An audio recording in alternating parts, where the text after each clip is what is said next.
Ну вот, буквально 10 секунд.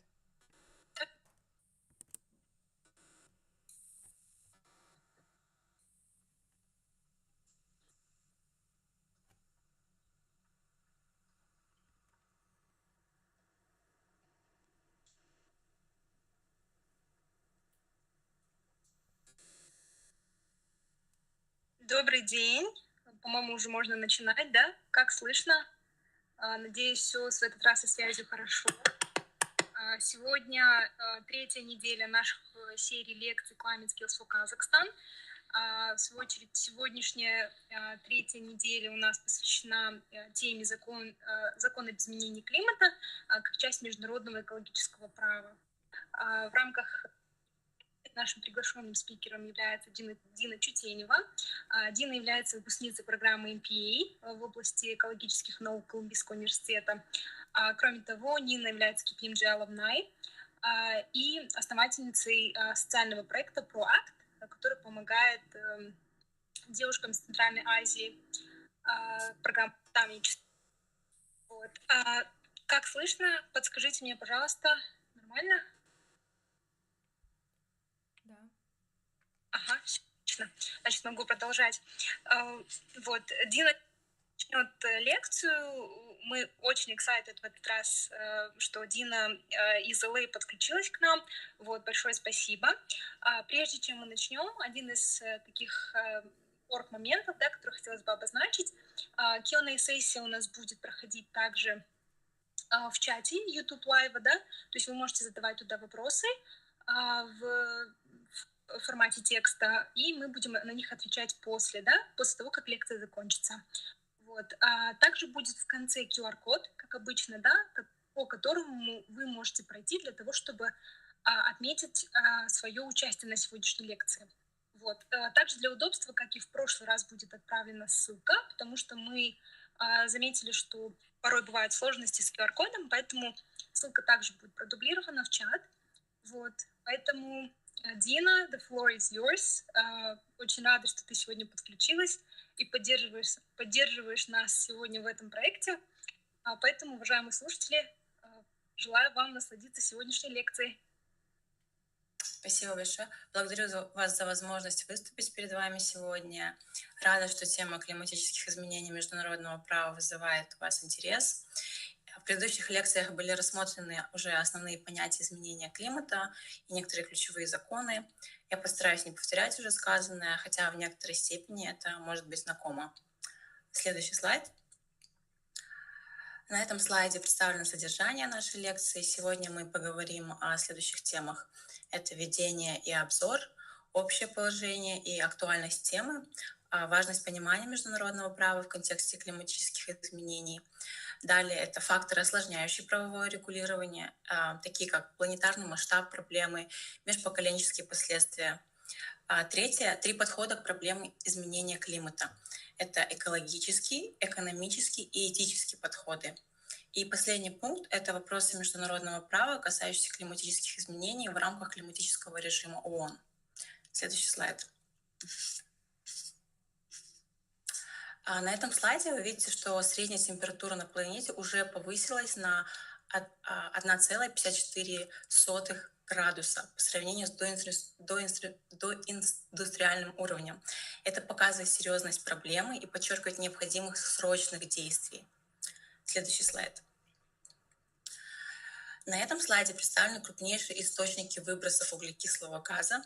Это энергетика, благодаря сжиганию ископаемого топлива для производства электроэнергии, сельское хозяйство, выбросы метана и других парниковых газов от животноводства и возделывания почв.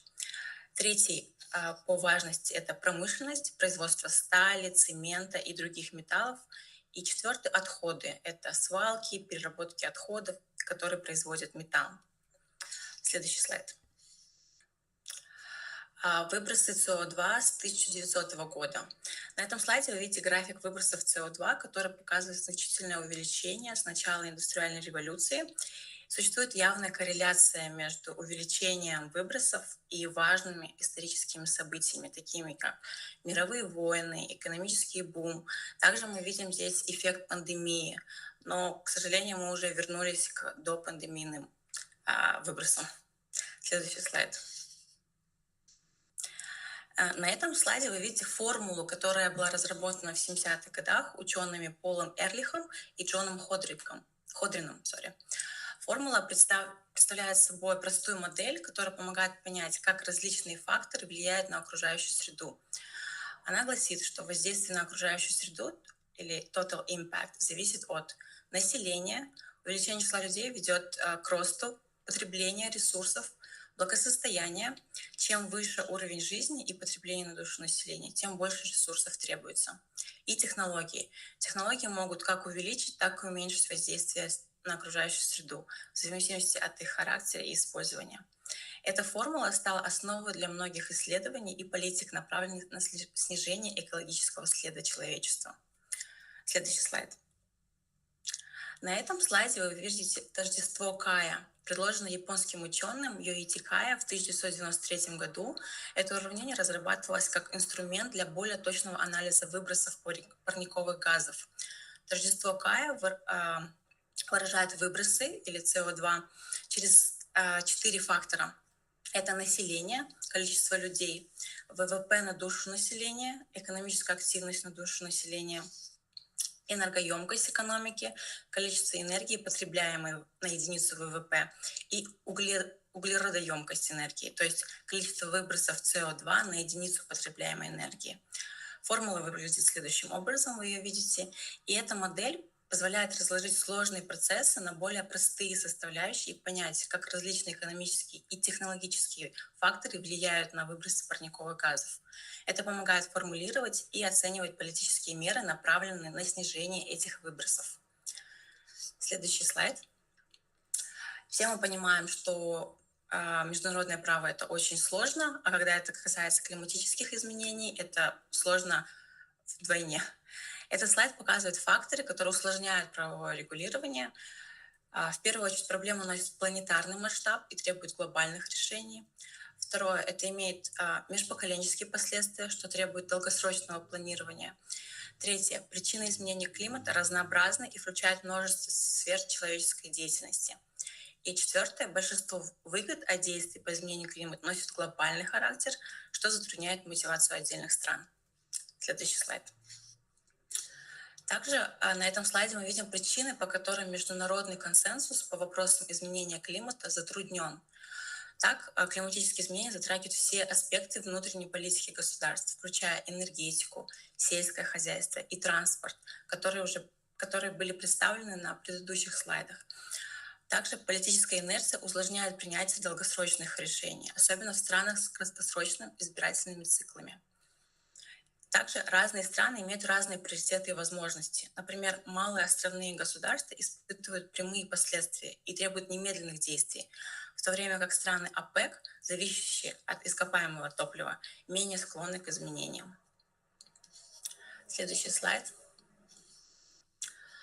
Климатические изменения как экологическая проблема. Этот слайд объясняет климатические изменения с экологической точки зрения. В первую очередь нам необходимо определить, какой уровень повышения температуры можно считать безопасным. Второе. Определить концентрации парниковых газов, необходимые для остановки дальнейшего потепления. Третье. Выбрать путь выбросов, который позволит достичь нужного уровня концентрации парниковых газов. И эффективность мер зависит не только от строгих требований, но и от уровня соблюдения и участия государств. Следующий слайд. Климатические изменения как экономическая проблема. На этом слайде мы рассмотрим климатические изменения с экономической точки зрения. Цель климатической политики — достижение наибольшей эффективности. Но снижение выбросов должно быть экономически оправданным, то есть выгоды должны превышать затраты. Важность выбора между адаптацией и смягчением последствий для многих стран невероятно важны. Снижение выбросов должно происходить наиболее экономически эффективным способом. Например, рыночные механизмы, такие как система торговли выбросами, помогают достичь этих целей. Яркими примерами являются такие биржи по торговле выбросами в Европе либо в Канаде, где цена наиболее привлекательна для продавцов и покупателей. В Казахстане тоже есть такая биржа, но, к сожалению, она не так активна, как хотелось бы. Следующий слайд. Климатические изменения как этическая проблема. Этот слайд поднимает вопросы этики, связанные с климатическими изменениями. Развитые страны, как мы все знаем, несут ответственность за большинство исторических выбросов, но в настоящее время развивающиеся страны производят больше выбросов. Стороны ООН не пришли к согласию по объективным индикаторам, что затрудняет нас к потенциально разложить эти меры по разным странам. Также стоимость адаптации к изменению климата непропорциональна. Она затрагивает островные государства и другие уязвимые нации, которые уже сейчас сталкиваются с изменением климата. Также Всемирный банк оценивает, что развивающимся странам потребуется 275 миллиардов долларов ежегодно на адаптацию к 2030 году. И один из самых главных вопросов – это вопрос межпоколенческой справедливости. Несет ли настоящее поколение ответственность перед будущими? Следующий слайд. На этом слайде вы видите основные вопросы, связанные со смягчением последствий климатических изменений. Например, должны ли выбросы снижаться на уровне всей экономики или по отдельным секторам? Режим ООН по климату в основном охватывает национальные агрегированные выбросы, за исключением международного морского и воздушного транспорта, а также лесного хозяйства. Другим вопросом является, следует ли регулировать парниковые газы комплексно или по отдельности. Комплексный подход позволяет сосредоточиться на самых дешевых газах для снижения. Пример либо успешный кейс является Монреальский протокол, который нацелился на определенные хлорфторуглероды или CFC. Другим вопросом является, например, должны ли быть установлены международные меры или государства должны иметь гибкость в выборе методов снижения выбросов. В какой степени обязательства государств должны быть адаптированы к их различным возможностям и обязанностям. Следующий слайд. Финансирование. На этом слайде рассматриваются вопросы международного финансирования. Следуя примеру Монреальского протокола, развивающие страны согласились ограничить хлоруглероды и гидрофторуглероды, это CFC и HFC, только при условии предоставления финансовых ресурсов от развитых стран. Далее лондонские поправки 1990 года создали фонд, администрируемый Всемирным банком для помощи этим странам в выполнении требований Монреальского протокола. Вопросы. Каков должен быть общий объем международного финансирования? Откуда должны поступать международное финансирование из государственных источников, частных инвестиций или автоматических механизмов, таких как углеродный налог, например?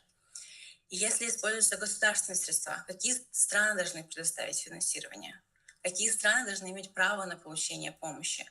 Очень много вопросов, как вы видите. Следующий слайд. Адаптация и надзор. Этот слайд объясняет вопросы адаптации и надзора.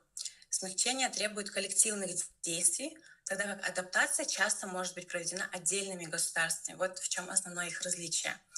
Преимущества адаптации обычно достаются государству, реализуемым эти меры. Рамочная конвенция ООН по изменению климата установила требования по отчетности.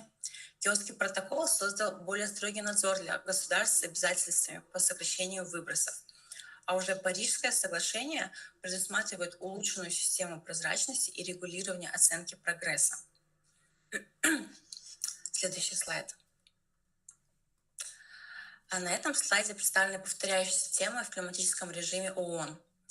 Так, допустим, мы видим, что юридическая обязательность является основным моментом в климатическом режиме ООН. Обязательства по юридическим инструментам влекут за собой потенциальные издержки для суверенитета государств. Природа обязательных договоров зависит от таких факторов, как место их заключения, адресаты, используемый язык, то есть обязательный либо рекомендательный, точность и институциональные механизмы прозрачности и обеспечения соблюдения. Следующим пунктом являются обязательства.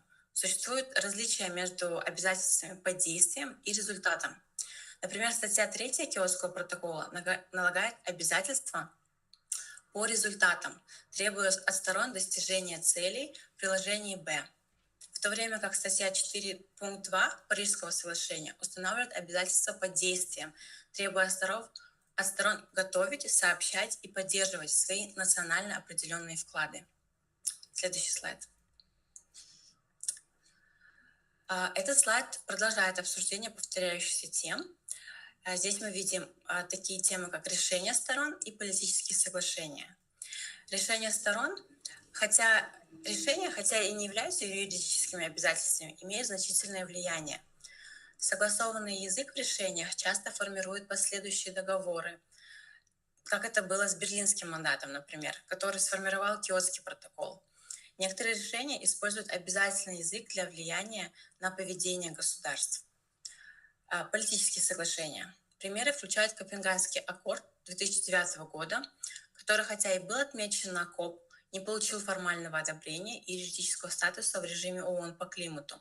Тем не менее, он оказал значительное влияние, подчеркивая национальный суверенитет, положение о прозрачности и формируя элементы, которые позже были включены в Парижское соглашение. Следующий слайд. На этом слайде представлена заключительная часть повторяющихся тем в рамках климатического режима ООН. Это архитектура. Режим ООН по климату использует как подходы сверху вниз, так и снизу вверх. Так, Киотский протокол представляет собой подход сверху вниз с целями, графиками и механизмами обеспечения соблюдения, хотя его участие было ограничено во второй период обязательств.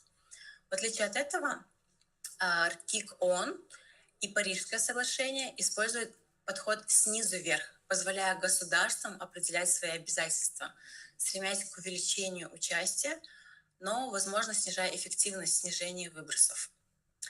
И следующий пункт – это дифференциация. Принцип общих, но дифференцированных обязанностей и соответствующих возможностей, либо такая длинная аббревиатура CBD-RRC, является фундаментальным в климатическом режиме ООН. Развивающиеся страны подчеркивают исторические выбросы при обсуждении обязанностей, в то время как разные страны акцентируют внимание на своих возможностях. Подходы к дифференциации эволюционировали от категорического разделения в Киотском протоколе к более самостоятельной дифференциации в последующих соглашениях, где развитые страны стремятся к конкретным обязательствам от развивающихся стран.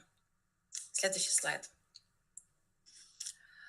На этом слайде я хотела бы порекомендовать курс для тех, кому интересна тема изменения климата. Он называется Climate Change Learning for Action от Terra Do. Этот курс поможет вам лучше понять изменения климата и необходимые действия для решения климатического кризиса. Также я хотела бы сказать, рассказать от себя. Этого слайда нет в презентации, но я хотела бы озвучить ключевые пути достижения нулевых выбросов. Эти меры включают декарбонизацию электроэнергетики, переход на возобновляемые источники энергии, такие как солнечная, ветровая энергия, использование ядерной энергетики и гидроэлектростанций, закрытие угольных электростанций и постепенное снижение использования природного газа. Следующим пунктом является энергоэффективность. Увеличение энергоэффективности в строительстве, транспорте, промышленности, внедрение стандартов и норм по энергосбережению, развитие технологий умного управления энергопотреблением. Третьим пунктом является электрификация. Переход на электрический транспорт, включая легковые и грузовые автомобили, также общественный транспорт, электрификация промышленного оборудования и процессов, расширение использования тепловых насосов для отопления и охлаждения зданий. Четвертым пунктом является декарбонизация топлива, развитие и использование низкоуглеродных и возобновляемых видов топлива, таких как водород и биотопливо. Внедрение технологий по производству синтетических топлив с низким уровнем выбросов. Так, например, сейчас я нахожусь в Калифорнии, и в Калифорнии они используют топливо с низким уровнем выбросов. Следующим пунктом является улавливание и удаление углерода, либо Carbon Capture and Removal, технологии улавливания и хранения углерода на электростанциях и промышленных объектах. Сейчас эти технологии в основном используют компании, которые занимаются добычей природных ископаемых, и они также используют метод, который называется прямое удаление СО2 из атмосферы, либо direct air capture. Также природоохранные меры, такие как восстановление лесов, повышение способности почв поглощать углерод, являются натуральными решениями удаления углерода из атмосферы. И последним пунктом я хотела бы подчеркнуть устранение неуглеродных загрязнителей. Это такие как снижение выбросов метана, закиси азота и фторсодержащих газов, улучшение управления отходами и сельским хозяйством для уменьшения выбросов метана и применение современных технологий и методов для снижения выбросов в промышленности и транспорте. Эти пути требуют комплексного подхода и международного сотрудничества для успешного достижения глобальных целей по достижению выбросов и смягчению последствий изменения климатов. Также я хотела затронуть, что это означает для Казахстана. Для Казахстана реализация путей достижения нулевых выбросов имеет такие же примерно значения и возможные меры, какие я озвучила выше. Это декарбонизация электроэнергии. Мы все знаем, что Казахстан имеет значительный потенциал для развития возобновляемых источников энергии, таких как солнечная, ветровая. Снижение зависимости от угля – это основная повестка сейчас для Казахстана. Переход к более чистым источникам энергии. В данный момент таким источником для нас является природный газ, а следующим этапом уже будут возобновляемые источники энергии. Энергоэффективность, введение и ужесточение стандартов энергоэффективности в строительстве новых зданий, так как модернизация существующих наиболее сложна в имплементации. Повышение энергоэффективности в промышленности, которая является значительным источником парниковых газов в стране. Мы все знаем, что сталь, цемент – это такие индустрии, которые имеют наибольшие выбросы. Далее электрификация – это стимулирование использования электрического транспорта, включая инвестиции в инфраструктуру зарядных станций, поддержку производства электрических транспортных средств, электрификация процессов в промышленности и сельском хозяйстве, что может потребовать значительных инвестиций в технологические инновации. Но у нас уже есть примеры, так в некоторых городах, например, в Астане, используются электрические автобусы, люди пробуют гибридные автомобили. Следующим этапом, следующей мерой будет декарбонизация топлива. Это Казахстану сейчас уже необходимо вкладываться в исследования и разработку в области водородной энергетики.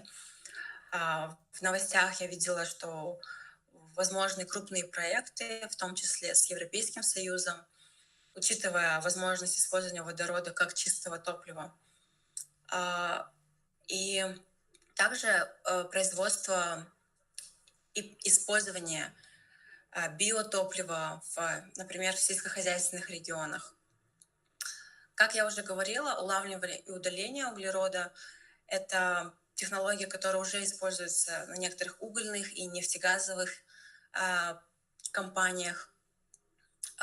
Казахстану следует более активно заниматься восстановлением лесов и улучшением управления земельными ресурсами для увеличения поглощения углерода натуральным способом. И последним пунктом, как я и говорила выше, это является устранение неуглеродных загрязнителей, это снижение выбросов метана из сельского хозяйства и мусорных полигонов, внедрение современных технологий для уменьшения выбросов нефтегазовой промышленности, которая до сегодняшнего дня является основным, наиболее важным сектором экономики Казахстана. Также мы должны понимать, что переход к нулевой или нейтральности углеродной для Казахстана несет как экономические, так и социальные аспекты, потому что он требует значительных инвестиций, но он также открывает возможности для Казахстана. Это создание новых рабочих мест в секторах возобновляемой возобновляемых источников энергии и зеленых технологий. Также он позволяет Казахстану сотрудничать с международными организациями, участвовать в глобальных климатических инициативах. Такой инициативой, например, является этот проект, и он позволяет нам получать доступ к финансированию и новым технологиям. Также в заключительной части своей лекции я хотела бы сказать, что Казахстан активно принимает участие в международных климатических соглашениях и инициативах. Вот некоторые из них я хотела бы озвучить. Так, например, Казахстан ратифицировал рамочную конвенцию ООН об изменении климата в 1995 году. Это основное международное соглашение, направленное на стабилизацию концентрации парниковых газов в атмосфере на уровне, который предотвратит опасное антропогенное воздействие на климатическую систему. Далее Казахстан подписал Киотский протокол в 1999 году, ратифицировал его в 2009 году. Киотский протокол дополняет рамочную конвенцию ООН и устанавливает юридические обязательные цели по сокращению выбросов для развитых стран. Следующим этапом Казахстан подписал Парижское соглашение в 2016 году, ратифицировал его в 2016 году. Также и Парижское соглашение нацелено на удержание глобального повышения температуры в пределах 2 градусов Цельсия по сравнению с доиндустриальными уровнями и на усилия по ограничению повышения до 1,5 градусов Цельсия. Следующим протоколом для Казахстана стал Монреальский протокол, который является ярким примером, либо, как мы еще говорим, best case в климатическом праве, так как он помог предотвращению разрушения озонового слоя. Казахстан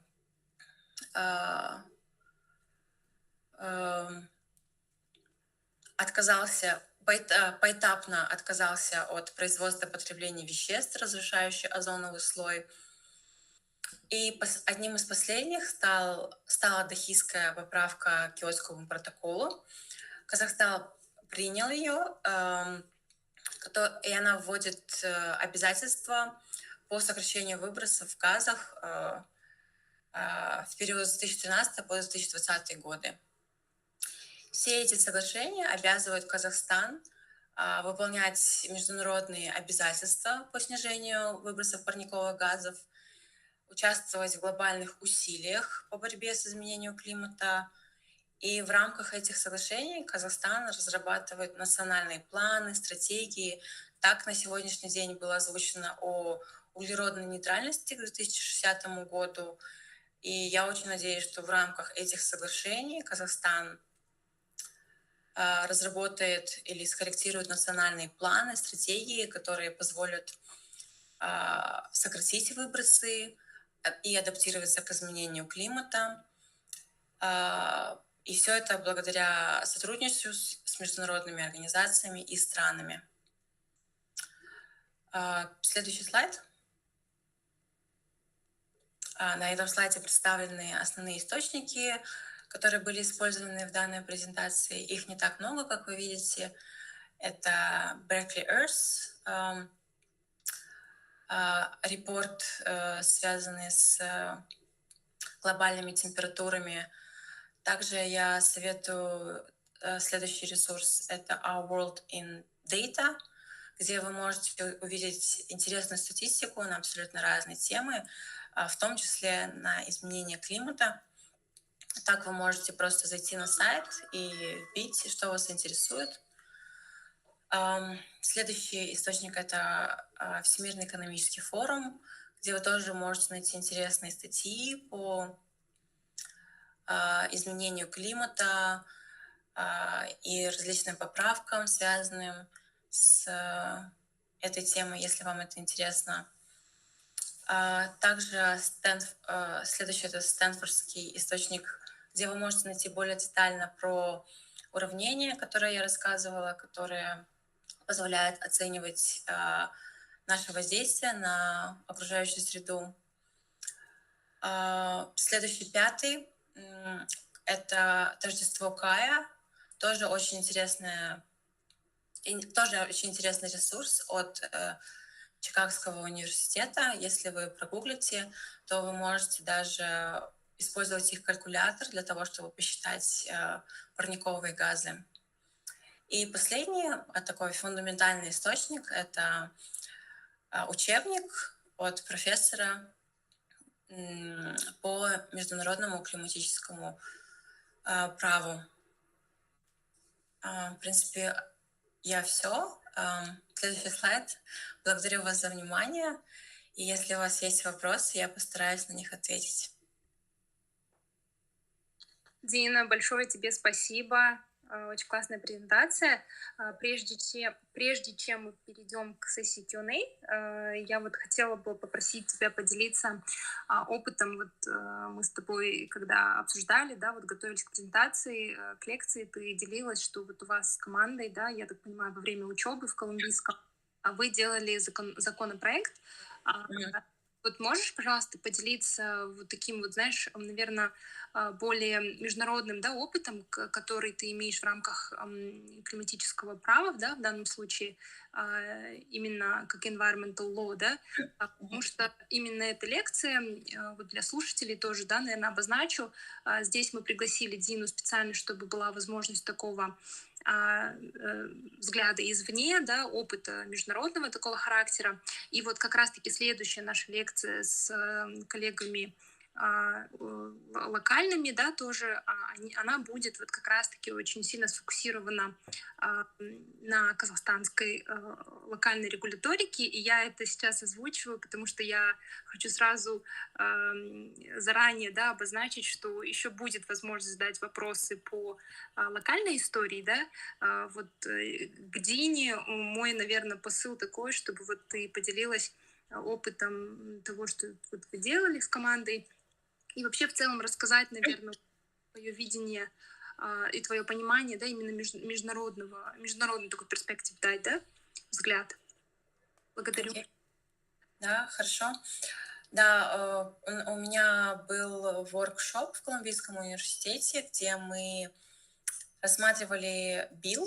Это еще законопроект, который не вступил в силу, он был на стадии рассмотрения по microgrids. Это маленькая сеть электрическая, которая является умной, и она может быть использована для небольшого кондоминиума, либо небольшой организации. И это решение, оно направлено на борьбу с изменением климата, так как в США в последние годы участились случаи стихийных бедствий, именно такие, как, допустим, аномальные температуры низкие в Техасе, либо, наоборот, очень высокие температуры тоже в Техасе, либо в Калифорнии, ураганы на западном побережье, на восточном побережье тоже США. Так, допустим, когда мы рассматривали этот билл, мы смотрели применимость этого билла для штата Нью-Йорк, где был ураган, и, допустим, Нью-Йоркский университет, в котором была установлена вот эта microgrid, то есть это микросеть электрическая, с их собственным генератором, которая позволила даже после урагана, когда по всему городу не было электричества, у них электричество было. И несмотря на то, что мы видим потенциальные преимущества этого билла, мы также видим, что есть стоимость, которая для некоторых сообществ, здесь они называются климатически уязвимые, для них эта стоимость необходимо субсидировать государством, И государство готово предоставлять гранты, если она видит необходимость, подтвержденную необходимость со стороны, допустим, какой-то организации, которая является жизненно важной. Например, какой-то госпиталь в Нью-Йорке, который необходимо, чтобы у них постоянно было электричество, потому что у них есть пациенты, которым отключение от электричества смертельно опасно. И такая организация, она может подать на грант от государства.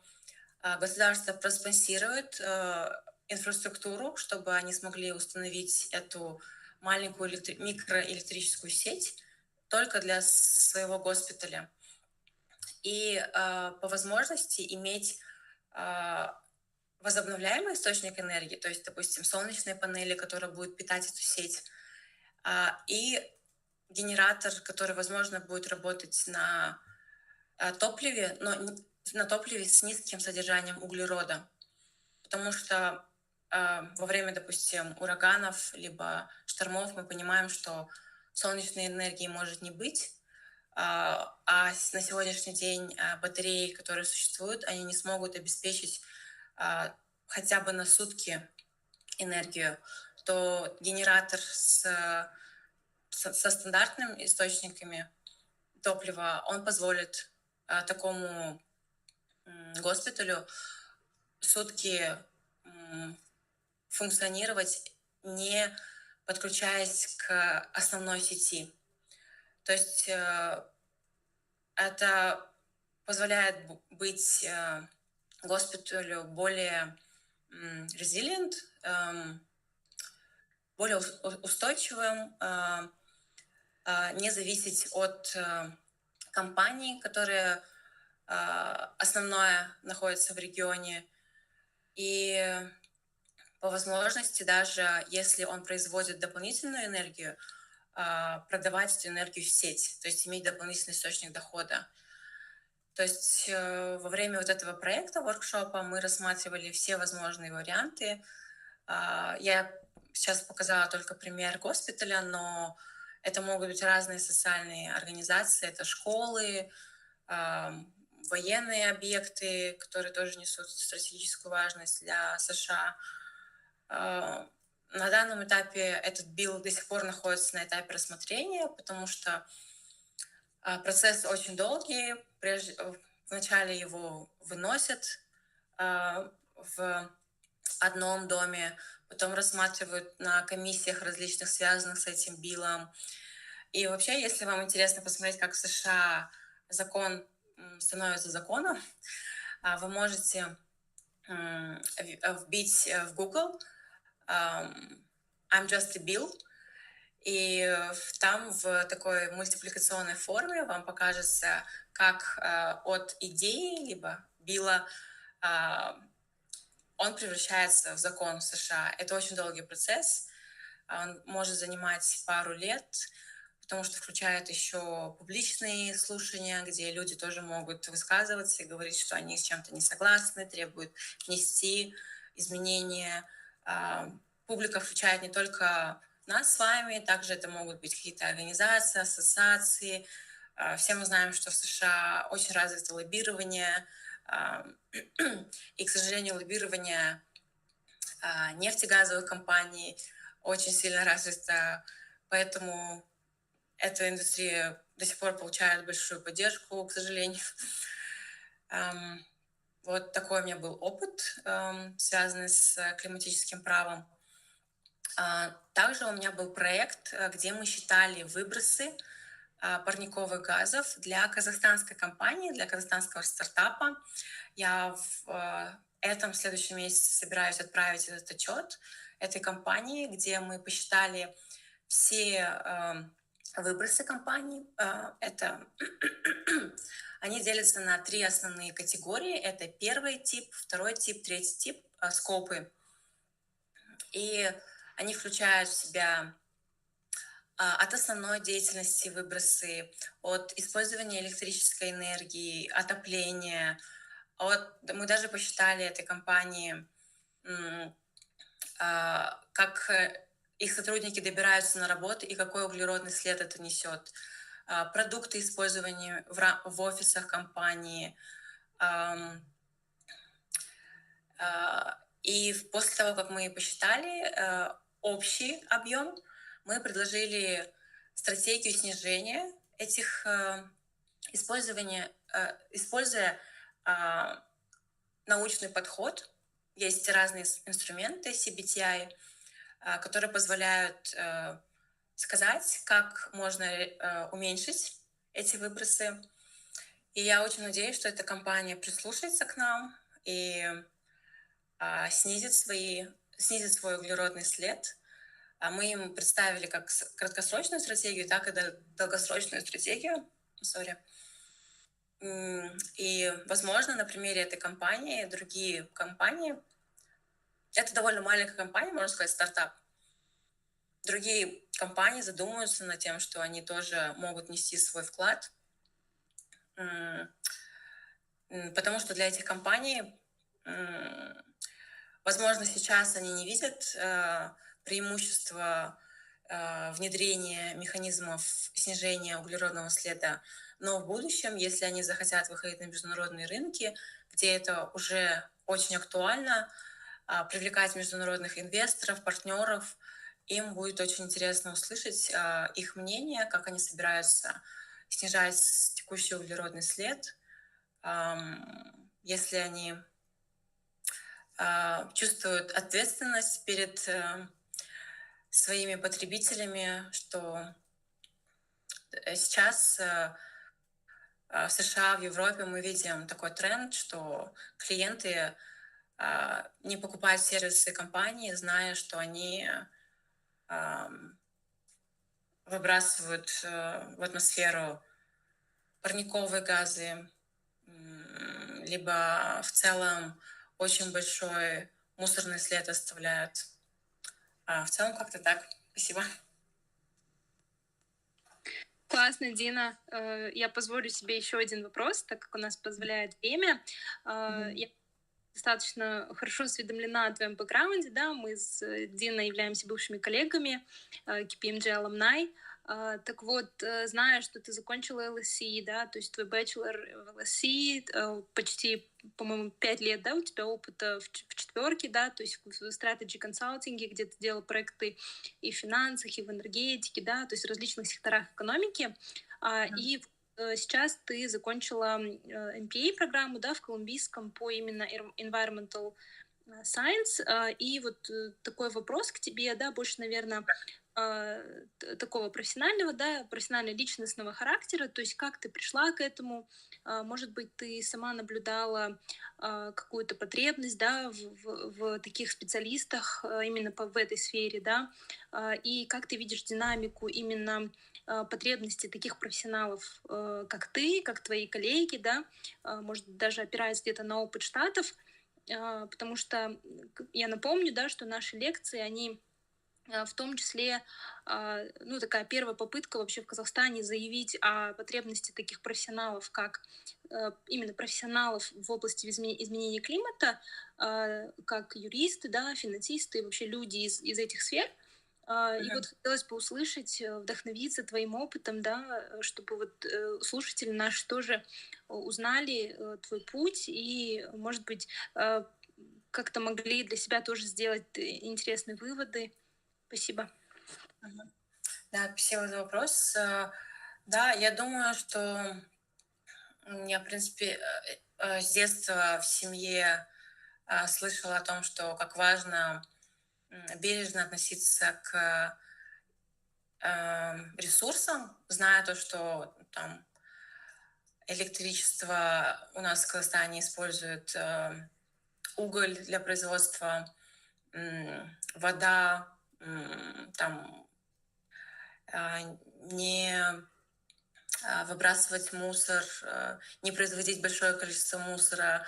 В принципе, я все это с детства слышала, и когда я поступила в университет, я уже брала пару классов, связанных с международным правом и климатом.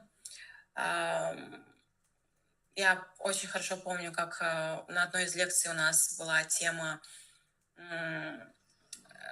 статья называлась «Trees have standing», то есть у деревьев тоже есть право. И я думаю, начиная с этого момента я более серьезно заинтересовалась этой темой. Во время работы я старалась брать проекты, у которых был уклон на климатическое, охрану окружающей среды, социально-экономический эффект. Так, допустим, один из проектов, который я реализовала в KPMG, это была стратегия для некоммерческой организации, которая находится недалеко от Аральского моря. И они сейчас сталкиваются с вопросами, как может быть использована территория, где уже нет моря, к сожалению, и как предотвратить последствия для здоровья людей, которые живут в этом регионе. Это Республика Каракалпакстан в Узбекистане. Потому что, во-первых, почва засоленная, во-вторых, это пыльность в регионе, которая ведет к заболеваниям, связанными с дыхательными путями. И в рамках нашего проекта мы им разработали цели, которые в том числе останавливались на здоровье населения, на продовольственной безопасности, так как они не могут выращивать, несмотря на избыток солнца, они не могут выращивать на засоленных почвах многие культуры, которые они могли бы выращивать. И, конечно же, экологическая составляющая. Так, например, одним из очень интересных выводов для нас стал то, что на засоленной почве, допустим, хорошо растет киноа, и также она имеет довольно хороший экспортный потенциал. То есть если эта некоммерческая организация будет выращивать в хороших масштабах киноа, она сможет получать дополнительные ресурсы, которые могут быть использованы на программы по оздоровлению населения в этом регионе, либо даже элементарно для закупа маск, чтобы они могли раздавать их людям, и они могли их использовать в моменты, когда эти пыльные бури наиболее сильны в регионе. Также я во время работы в KPMG наблюдала, что многие организации понимают, что они могут снизить свой углеродный след, который поможет к снижению изменению климата. Это в банковском секторе мы всегда рассматривали вопросы, каких клиентов финансирует банк, могут ли они отказаться от клиентов, у которых даже нет стратегии по снижению углеродного следа. Одним из последних моих клиентов была энергетическая компания, которая также была заинтересована в снижении своего углеродного следа, переходу на природный газ, чтобы уйти от угля, развитию своих возобновляемых активов. После того, как я закончила свою магистратуру, я вижу сейчас в США то, что очень большой спрос на людей, которые могут простым языком объяснить сложные какие-то научные концепции, связанные с изменением климата, показать, что изменение климата реально происходит, несмотря на то, что в США есть партия, республиканцы, которые считают, что изменение климата не так важно, и, возможно, даже не так реально, когда они вырывают из контекстов уровни выбросов углерода в доисторическую эпоху и видят, что примерно на одном и том же уровне мы находимся, что мы на самом деле не произвели никакого эффекта. Но сейчас большинство людей все-таки понимает, что это реально, это на самом деле происходит. Крупные организации, они вкладываются в использование возобновляемых источников энергии. Так мы видим в компаниях, такие как Big Tech, Google, Amazon, Meta, которые следят за тем, чтобы они использовали энергию из возобновляемых источников энергии. И в США есть ресурсы для этого, благодаря еще акту, который называется инфляционный акт IRA, который влил в экономику триллионы долларов, и эти деньги используются в том числе на различные проекты, связанные с возобновляемыми источниками энергии. Это солнечная энергия, ветровая, развитие хабов водородных, субсидии для обычных обывателей, для того, чтобы они могли установить солнечные панели на своих крышах. И государство спонсирует им, то есть покрывает основные расходы, и во время использования люди уже, как обычные кредит, выплачивают им с небольшими процентами. И я верю, то, что в будущем мы будем больше внимания уделять этому. В каждой организации, крупной и некрупной в США, сейчас есть специалист, который там называется sustainability, который следит за тем, чтобы цепочка закупок, supply chain была тоже с наименьшими выбросами углеродными, мусорными, этически все было правильно, то есть не использовался детский труд, адекватная была стоимость услуг. И да, я даже брала предмет в Колумбийском университете, он назывался Sustainability Management, менеджмент устойчивого развития, где мы рассматривали примеры разных государств, разных компаний, как они смотрят на это, как они развиваются внутри и стараются развивать внутреннюю экспертизу. То есть capacity building сейчас он везде, и в Казахстане в том числе.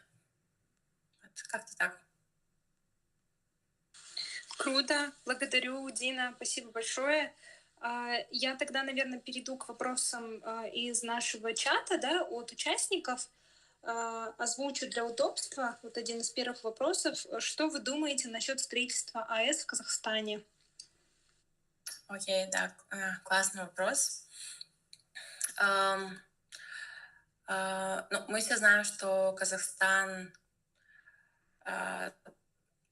Последние события последних лет, точнее, показали, что Казахстан находится в довольно уязвимом положении, связанном с энергетикой, и строительство атомной станции позволит Казахстану уйти от зависимости от соседних стран. И в этом ключе я вижу позитивный, конечно, эффект от строительства, но также мы должны понимать, что она несет большие риски. Это не только риски, связанные с какими-то сбоями на станциями, но также во время эксплуатации мы должны понимать, что если Казахстан выведет из эксплуатации свои текущие станции, и мы будем в дефиците, то мы будем очень сильно зависимы от атомной электростанции. И в случае сбоя этой атомной электростанции мы уже будем можно сказать, такой мини-катастрофе, потому что атомная электростанция, она означает то, что она должна работать постоянно. Мы не можем ее отключать. Но если будут какие-то отключения, то, возможно, это затронет какие-то сектора, которые могут я не знаю, встать на неопределенный этап, и какие-то могут быть экологические и климатические последствия, оценить сейчас очень сложно. Для этого нужно, конечно, попробовать какие-то модели разработать. Я сама детально не смотрела на этот вопрос, но я понимаю то, что когда мы перекидываем большую часть энергии на один источник энергии, и если даже это будет какой-то какая-то плановая остановка для того, чтобы произвести какие-то работы на станции, для того, чтобы проверить технические все характеристики, и при этом у нас не будет других источников энергии, которые смогут на этот период заместить атомную электростанцию, то это большая проблема для Казахстана. Но это довольно дешевая энергия, если не считать затрат по конструкции. Но сам киловатт энергии дешевый. Это, конечно, тоже привлекательно. Я за то, чтобы Казахстан развивал возобновляемые источники энергии и такие как солнечная, ветровая, у которых у нас есть большой потенциал, если мы посмотрим на различные карты, атласы. Также сотрудничество по водородной энергетике, в которой тоже большое будущее. Мы должны рассматривать водород не только как прямой водород, как газ, но также, когда его в жидком состоянии делают аммиак, который может тоже использоваться как источник энергии в многих секторах, включая транспорт. Ну и да, энергетика, транспорт, агросектор, 3 сектора, которые наибольший вклад, то есть наибольшие выбросы оказывают в Казахстане. Если мы будем на них фокусироваться и наши источники энергии под них делать, тогда я надеюсь, что мы не будем сильно зависимы от атомной энергии.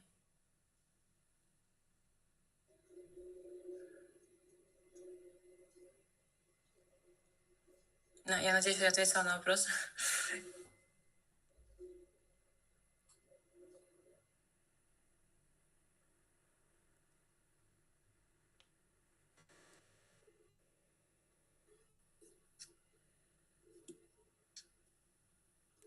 Да, Дина, спасибо. У нас еще один был вопрос в чате. Сейчас я его зачитаю.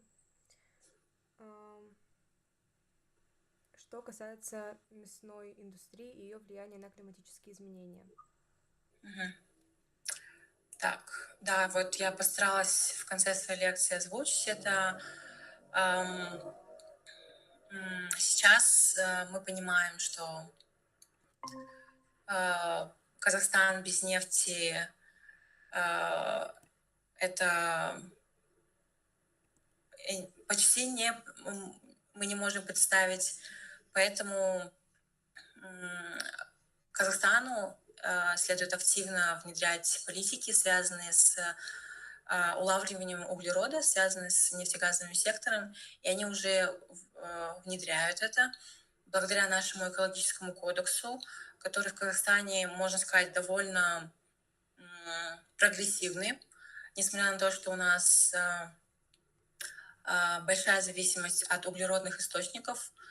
Я считаю, что наше законодательство, оно поможет Казахстану снизить след от крупных компаний нефтегазодобывающих. Я также понимаю, что это довольно затратно для этих компаний, потому что установка даже очень хороших фильтров, это уже может вылиться этим компаниям в миллиарды.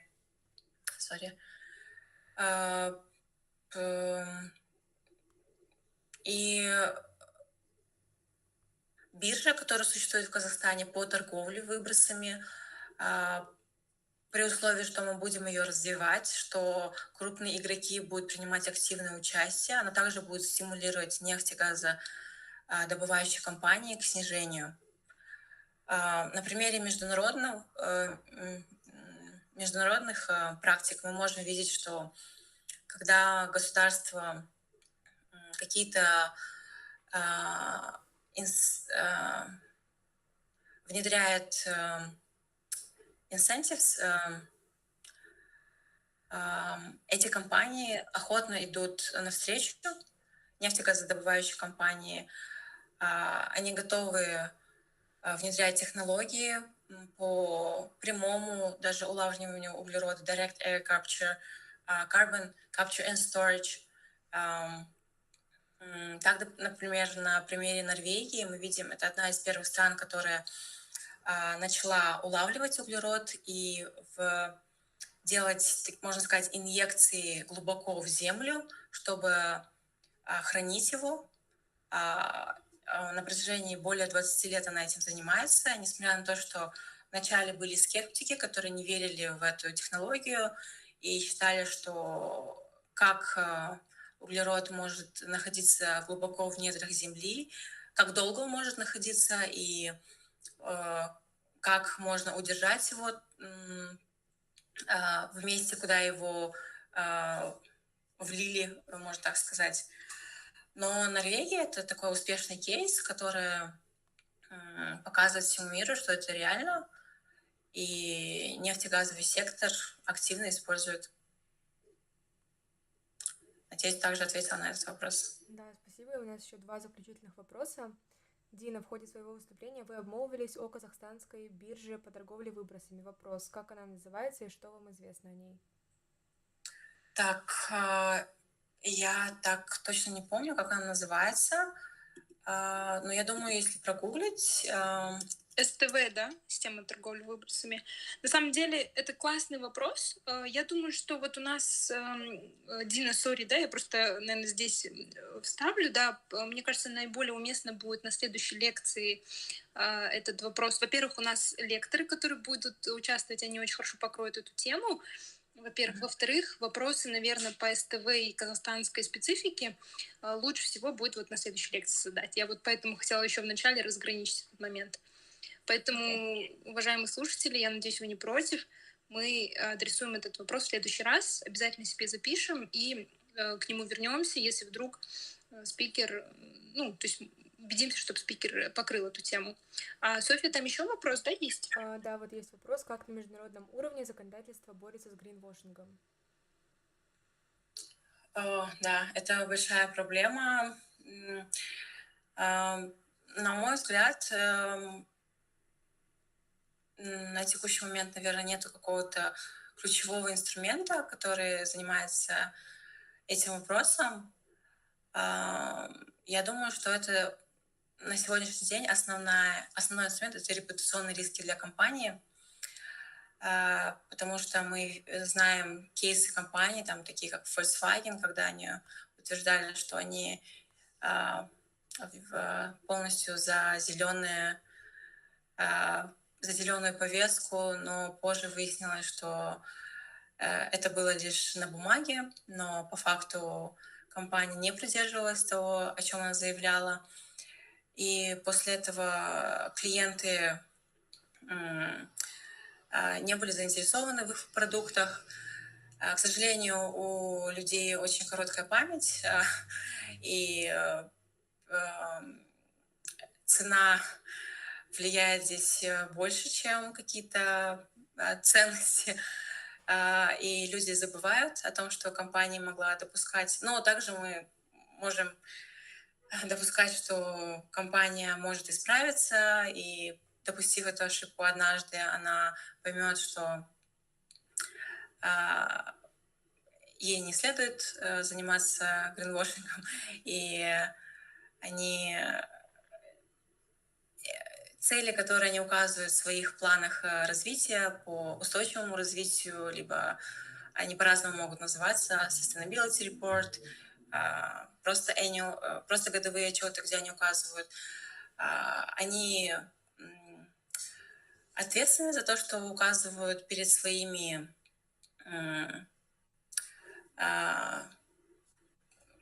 shareholders, держателями акций компании.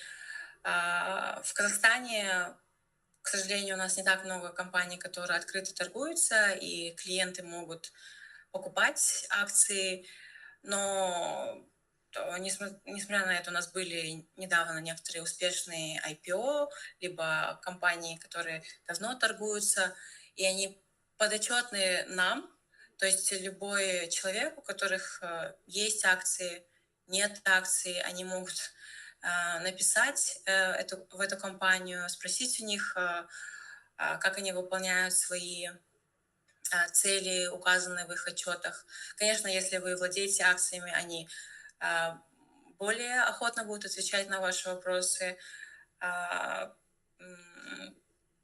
но в целом, я думаю, репутационные риски для компании — это основной мотиватор, чтобы внедрять и действительно достигать тех целей, указанных в своих отчетах. Вот, надеюсь, я ответила на этот вопрос. Большое спасибо, Дина. Если я не ошибаюсь, Софья, подскажешь, да, на этом, по-моему, вопросы закончились. Вот один вопрос есть. Появился. Да? Ага. Какие инструменты по улавливанию СО2 используются? Только фильтры? Нет, помимо фильтров также используется Direct Air Capture, это когда такая технология, по факту можно сказать, что это такой пылесос для углерода, который всасывает эти частицы.